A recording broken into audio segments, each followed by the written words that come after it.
ये कहानी है 1938 की, कैरली नाम के एक आदमी की, हंगेरियन आर्मी में, और वो उस कंट्री का बेस्ट पिस्टल शूटर था।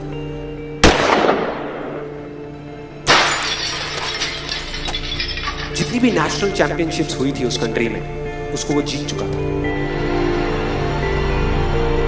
और सबको ऑलमोस्ट कंफर्म था कि 1940s में जो ओलंपिक्स होने वाले हैं उसमें गोल्ड मेडल कैरली को ही मिलेगा। और उसने सालों से ट्रेनिंग करी थी। उसका एक ही सपना था, एक ही फोकस था कि मुझे अपने इस हाथ को दुनिया का बेस्ट शूटिंग हैंड बनाना है, बेस्ट बनाना है, बेस्ट बनाना है। और वो कामयाब हो गया, उसने बना लिया बेस्ट शूटिंग हैंड। सिर्फ 2 साल का फर्क था। 1938 में एक आर्मी का ट्रेनिंग कैंप चल रहा था, क्योंकि वो आर्मी में था, तो एक एक्सीडेंट हो गया। उसके उसी हाथ में जिससे उसने गोल्ड मेडल जीतना था, उसमें एक हैंड ग्रेनेड फट गया और वो हाथ चला गया। जो उसका सपना था, जो फोकस था, सब खत्म।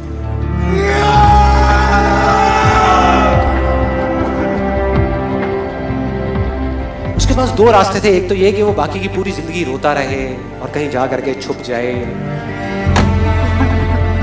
या अपना जो गोल था, जिस पे उसने फोकस किया हुआ था, उसको पकड़ करके रखे। तो उसने फोकस किया उस पे नहीं जो चला गया था, जो उसके पास नहीं था। उसने फोकस किया उस पे जो उसके पास था।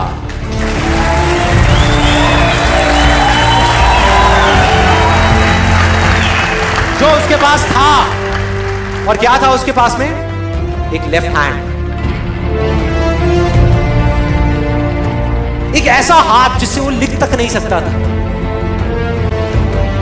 1 महीने तक उसका हॉस्पिटल में इलाज चला इस हाथ के लिए, और सही 1 महीने बाद अपनी ट्रेनिंग शुरू करती इस हाथ के लिए।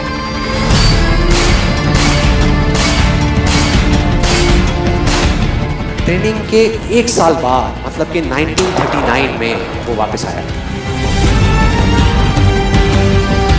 नेशनल चैंपियनशिप्स हो रही थी वहीं पे हंगरी में, और बाकी भी बहुत सारे पिस्टल शूटर्स थे वहां पे।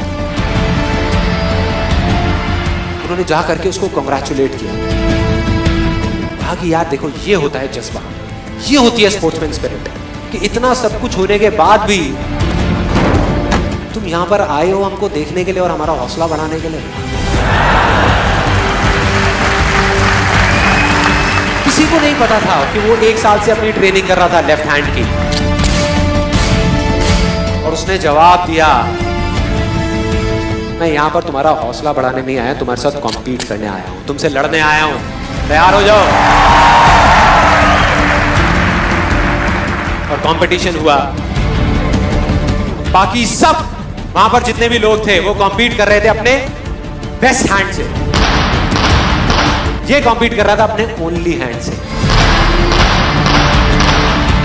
ओनली हैंड से। कौन जीता? The man with the only hand, Kairali जीत गया। लेकिन वो यहां नहीं रुका। उसका गोल क्लियर था कि मुझे इस हाथ को, इस कंट्री का नहीं, इस पूरी दुनिया का बेस्ट शूटिंग हैंड बनाना है। उसने अपना सारा फोकस उठा करके डाला 1940 पे,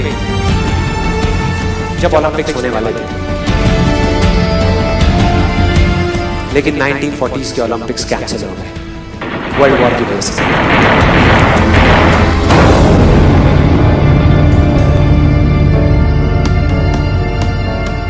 उसने अपना सारा फोकस उठा करके कहां डाल दिया?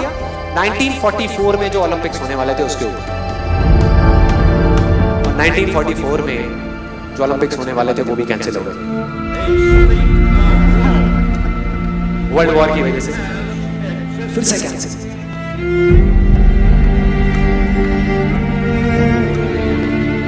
उसने अपना सारा फोकस उठा करके डाल दिया 1948 के ओलंपिक्स में। 1938 में उसकी एज थी 28 साल, 1948 में उसकी एज हो चुकी थी 38 इयर्स। और जो यंगर जो प्लेयर्स आते हैं निकल करके, उनसे कॉम्पीट करना मुश्किल होता चला जाता है। लेकिन मुश्किल नाम का ये वर्ड था ही नहीं उसकी डिक्शनरी में। वो गया, पूरे वर्ल्ड के बेस्ट शूटर्स आए हुए थे जो अपने बेस्ट हैंड से कॉम्पीट कर रहे थे, और ये अपने ओनली हैंड से कॉम्पीट कर रहा था। और कौन जीता? The man with the only hand.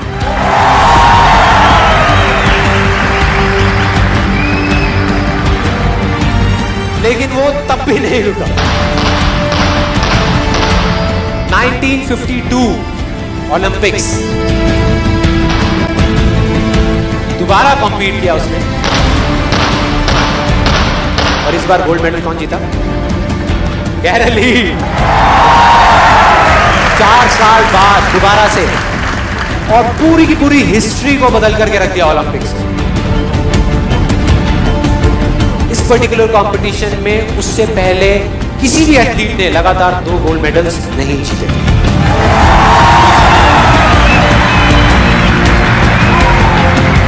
अब किसी भी लूजर के पास चले जाओ, उसके पास लिस्ट होगी बहानों की कि मैं इस वजह से फेल हुआ अपनी लाइफ में, इस वजह से मैं कुछ नहीं कर पाया। बहुत लंबी लिस्ट है। और दूसरी तरफ विनर के पास चले जाओ, उसके पास में 1000 वजह होगी वो ना करने की जो वो करना चाहता है, सिर्फ एक वजह होगी वो करने की जो वो करना चाहता है, और वो कर जाएगा।